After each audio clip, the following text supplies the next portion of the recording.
3년간이나 예수님을 따르던 제자들이 십자가상에서 예수님의 그 죽음을 보고 아마 큰 실망을 느꼈을 거예요.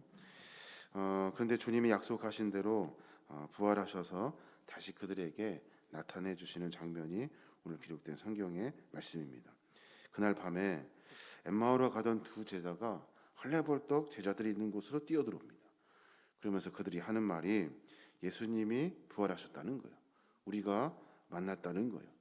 그 뒤에 금방 예수님께서 제자들에게 나타나셔서 그들과 함께 대화를 나누시고 또 음식을 나누시고 또 그가 주님이 십자가에 있었던 여러 가지 흔적들을 그들에게 보여주고 있는 거예요. 그들에게 하신 말씀이 뭐냐면 평강이 있을지어다라고 선포하셔요. 평강이 있을지어다. 이건 36절의 말씀 보면 예수님께서 친히 그들 가운데 이르시되 너희에게 평강이 있을지어다 하시니 말씀하셔요.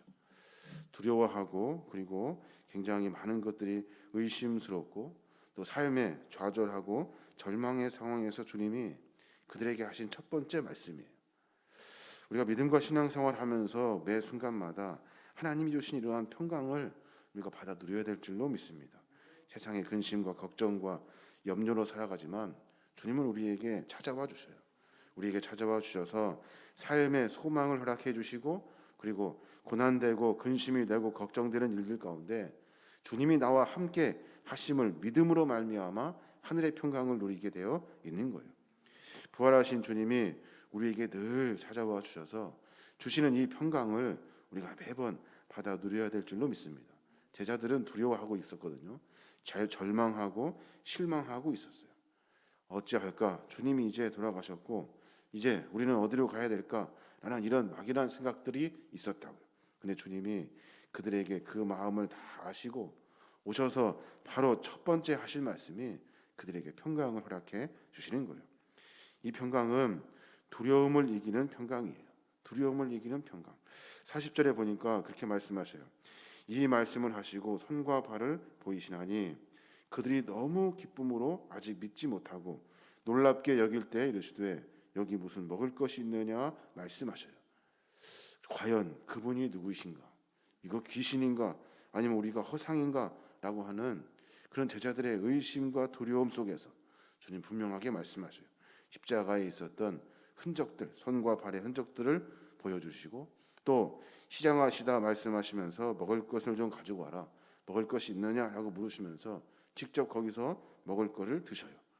그러시면서 우리와 함께 있었던 예수 그리스도, 인간과 인간의 모습으로 다시 모시신 하나님의 그 은혜의 모습으로 우리의 삶 가운데 개입하고 계시는 거예요.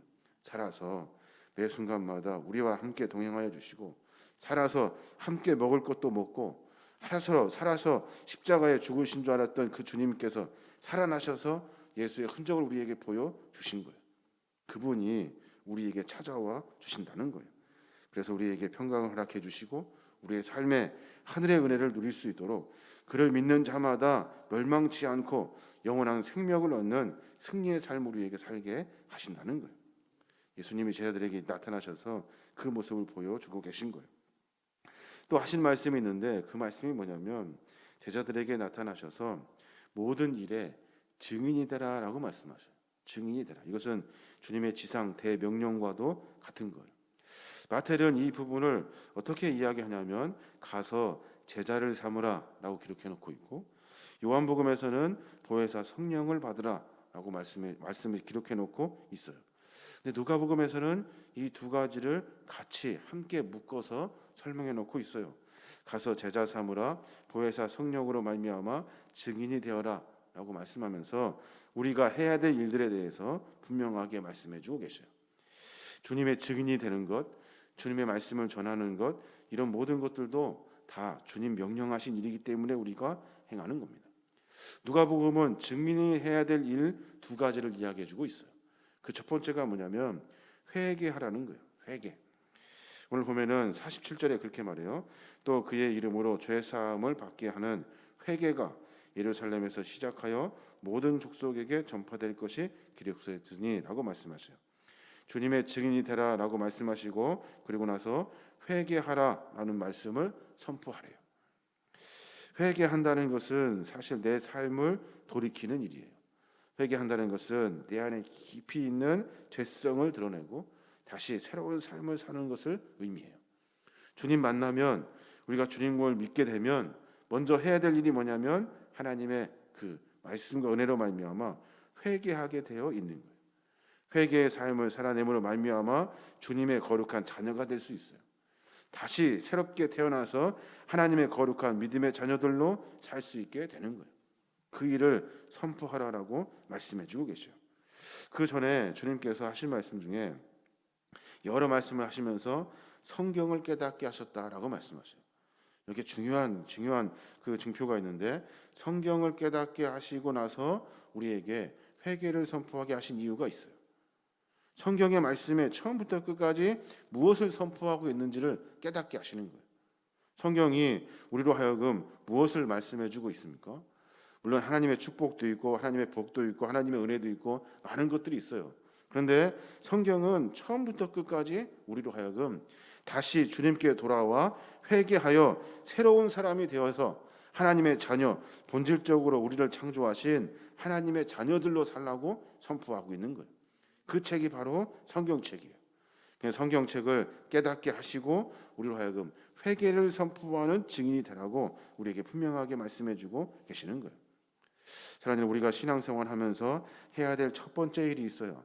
우리가 말씀 보고 우리가 그렇게 한 말씀을 통해서 하나님의 은혜를 누리고 하나님의 은혜를 통해서 우리의 삶의 모습 가운데 회개의 모습이 있어야 하는 거예요. 매번 자기 자신의 잘못을 통회하고 내려놓고 돌이켜서 새로운 하나님의 거룩한 백성의 삶으로 사는 이런 몸부림이 우리 안에 있어야 하는 거예요. 이게 바로 믿음 생활이고 신앙 생활이라는 겁니다. 오늘 하루의 삶을 시작하면서 또 오늘 하루의 삶을 우리가 매 순간 살아내면서 해야 될 일은 그 안에서 누리는 것들이 아니라 그 안에서 잘못된 것들을 반성하고 돌이켜서 하늘의 백성으로 서는 거예요. 이게 믿는 자들이 해야 될 일이라고 성경은 이야기해주고 있는 거예요.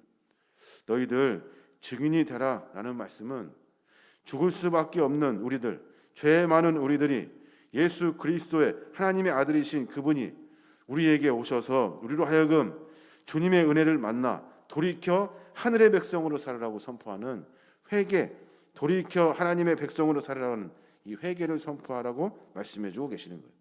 우리 믿음의 삶의 여정 가운데 이런 우리의 은혜가 하늘에 있어야 되는 줄로 믿습니다. 또 주님이 이제 승천하시는 장면이 나와요. 승천하시는 장면 나오는데 그때 보니까 50절에 그렇게 말씀하셔요. 예수께서 그들을 데리고 베다니 앞까지 나가사 손을 들어 그들에게 축복하시더니라고 말씀하셔요. 주님과 함께 제자들이 베다니 앞까지 갔대요. 베다니가 어디예요? 베다니가 예루살렘 성에서 나와서 갈람산 그 한 기쪽 기슭을 말해요. 그러니까 주님이 제자들과 함께 한 1km에서 2km 정도 걸어서 그 베다니 앞까지 가신 거예요. 그러니까 나귀를 타고 가셨던 그 어기쯤 돼요. 그러니까 제자들과 함께 이야기를 나누시면서 그 산기슭으로 올라가셔서 이제 그곳에서 승천하시게 되는데, 거기서 주님이 하시는 말씀이 그들에게 축복해 주시는 말씀이 들어있어요. 축복해 주셔요.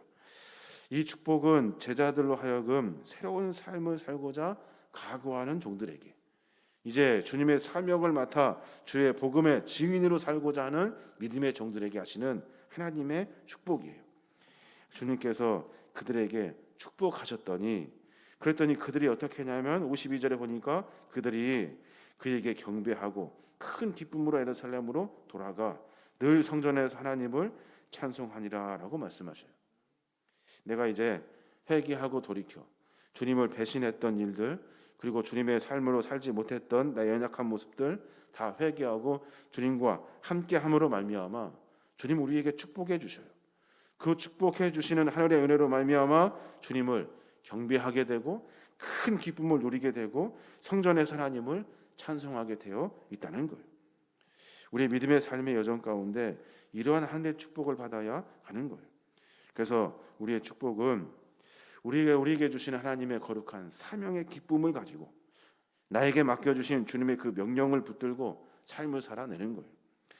여러분, 그들이 예루살렘 성에서 다 도망쳤던 사람들이에요. 그들이 십자가의 그 사건 앞에 다 도망갔던 사람들이에요.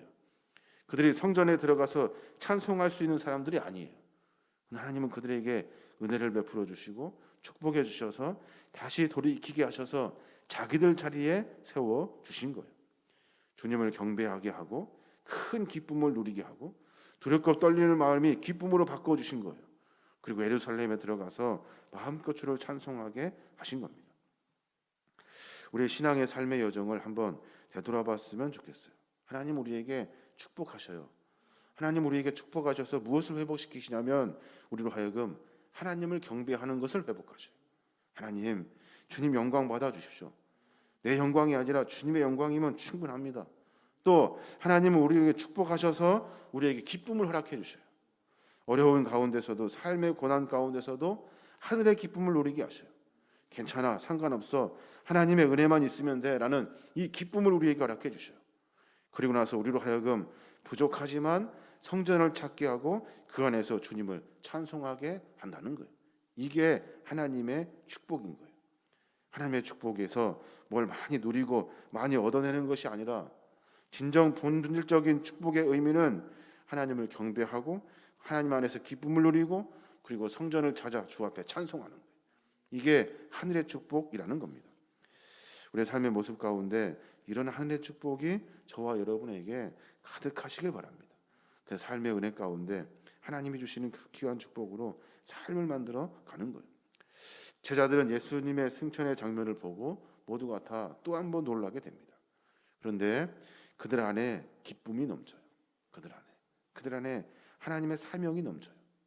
그들이 다시 자기 집으로 흩어진 것이 아니라 이제 주님 말씀하셨던 성경을 통해서 말씀하셨던 그 회개를 선포하며 구원받아야 되는 백성들에 대한 애틋한 마음을 그들에게 허락해 주셔서 예루살렘에 돌아가 이제 세계 열방으로 흩어져서 복음의 증인의 삶을 살게 되는 거예요. 회개하라, 천국이 가까웠느니라 라고 말씀하시는 예수님의 첫 번째 선포의 말씀을 그들이 이제 이어서 많은 사람들에게 하고 있는 거예요. 오늘 하루 가운데 우리의 신앙의 모습을 점검했으면 좋겠습니다. 주님은 우리에게 찾아와 주셔서 근심 많고 걱정 많고 염려 많은 우리에게 평강이 있으라라고 선포하셔요. 그리고 제가 괜한 걱정을 많이 했습니다. 쓸데없는 일에 그냥 연연하며 살았습니다. 이 주 안에서 평강을 누리길 원합니다 라고 말씀하시고 십자가에 돌아가셨다가 부활하신 주님께서 우리에게 직접 찾아와 주셔서 하늘의 축복을 허락해 주셔요. 그래서 우리에게 참 기쁨을 누리게 하시고 신앙의 삶의 여정 가운데 주의 기쁨으로 말미암아 주의 영광을 돌리며 나아가는 귀한 믿음의 삶을 살게 하시는 거예요. 이런 은혜가 오늘 하루 가운데 우리의 신앙의 여정 가운데 충만하시길 주님의 이름으로 축원합니다.